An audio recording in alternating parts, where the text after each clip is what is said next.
আপনারা জানেন যে শহীদ ওসমান হাদিকে গুলি করা হয়েছে আজকে ৫৫তম দিন। এখন পর্যন্ত শহীদ ওসমান হাদির হত্যার যেই তদন্ত সেই ব্যাপারে আমরা আশানুরূপ কোনো উন্নতি দেখছি না। এবং আমরা গত ৪-৫ দিন ধরে প্রায় এক সপ্তাহ ধরে আমরা চেষ্টা করছি ডক্টর মোহাম্মদ ইউনূসের সাথে সাক্ষাৎ করবার। এটা শুধুমাত্র আমরা চেষ্টা করছি ইনকিলাব মঞ্চ থেকে তেমন না, শহীদ ওসমান হাদির স্ত্রী এবং সন্তানের অ্যাপয়েন্টমেন্ট চাওয়া হয়েছিল ডক্টর মোহাম্মদ ইউনূসের। বিভিন্ন মাধ্যমে আমরা চেষ্টা করেছি, কিন্তু এখন পর্যন্ত সেখান থেকে কোনো ধরনের আশানুরূপ কোনো বক্তব্য আমরা পাইনি। এবং আমরা মনে করছি যে ডক্টর মোহাম্মদ ইউনূসের কাছে এই সংবাদটা পৌঁছানো হচ্ছে না।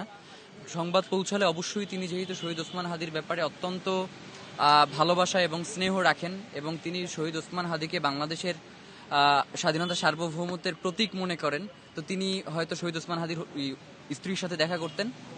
কিন্তু আমার কাছে মনে হয়েছে যে তার আশেপাশে যারা তাকে সবসময় একটা বেষ্টনীর মধ্যে রাখেন তারা তার কাছে এই সংবাদটা পৌঁছতে দিচ্ছেন না, যার কারণে আজকে আমরা এখানে এসে একদম তার কর্ণকুহুরের কাছে এসে বসেছি, যাতে তিনি আমাদের এই আর্তনাদটা, আমাদের যে আবেদন সেটা যাতে তিনি শুনতে পান।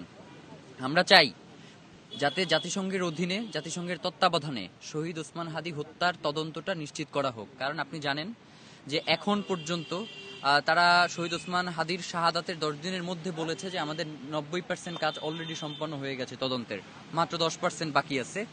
তো এরপরে যখন 10% তারা কমপ্লিট করে দিল, তখন দেখলাম যে আসলে এইখানে এই খুনের পেছনে কারা রয়েছে তাদের কোনো সুস্পষ্ট যেই নাম কিছু নেই। এমনকি আমরা যে সকল ইনফরমেশন দিয়েছি সেগুলোও কোনোভাবে এখানে অন্তর্ভুক্ত করা হয় নাই। আপনি জানেন যে শহীদ ওসমান হাদি ঢাকা 8-এর একজন গুরুত্বপূর্ণ আসনের প্রার্থী ছিলেন। পাশাপাশি ওবায়দুল কাদেরের যেই হত্যা মামলা, জুলাই যেই গণহত্যা, সেই গণহত্যার মামলার 1 নাম্বার সাক্ষী ছিলেন শহীদ ওসমান হাদি এবং তাকে ওই দিনই সাক্ষী দেওয়ার কথা ছিল।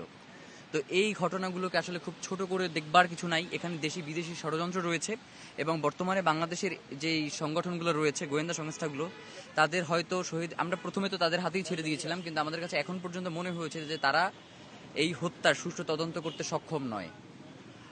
যার কারণে আমরা ডক্টর মোহাম্মদ ইউনূসকে এখানে একটা আহ্বান জানানোর জন্য এসেছি, একটা আবেদন করবার জন্য এসেছি, যাতে শহীদ ওসমান হাদির হত্যার বিচার যেটা, হত্যার তদন্ত যেটা, সেটা জাতিসংঘের অধীনে করা হয়। ইতিপূর্বেও জুলাই গণহত্যার একটা নিরপেক্ষ তদন্ত জাতিসংঘের অধীনে সম্পন্ন হয়েছে এবং বিভিন্ন দেশে বিভিন্ন গণহত্যা এবং প্রভাবশালী ব্যক্তিদের যেই হত্যাগুলো, সেগুলো জাতিসংঘের অধীনে তদন্ত হওয়ার মতো ঘটনা রয়েছে হরহামেশাই। যার কারণে আমরাও মনে করছি যে ডক্টর মোহাম্মদ ইউনূস যদি চান, এটা আসলে তার জন্য কোনো ধরনের ঘটনাই না, কারণ তিনি শুধু বাংলাদেশের নেতা না, তিনি বিশ্ব নেতা এবং তার সাথে জাতিসংঘ সহ অন্যান্য সংগঠনগুলোর খুব ভালো সম্পর্ক রয়েছে।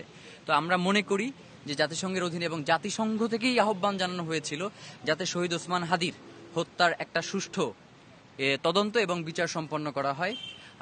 কিন্তু আমরা এখন পর্যন্ত এ ব্যাপারে কোনো ধরনের পদক্ষেপ দেখছি না, বিধায়ী আমরা জাতিসংঘকে ডক্টর মোহাম্মদ ইউনূসের মাধ্যমে এই আহ্বানটা জানাতে চাই যাতে তারা এই দায়িত্বভার গ্রহণ করে।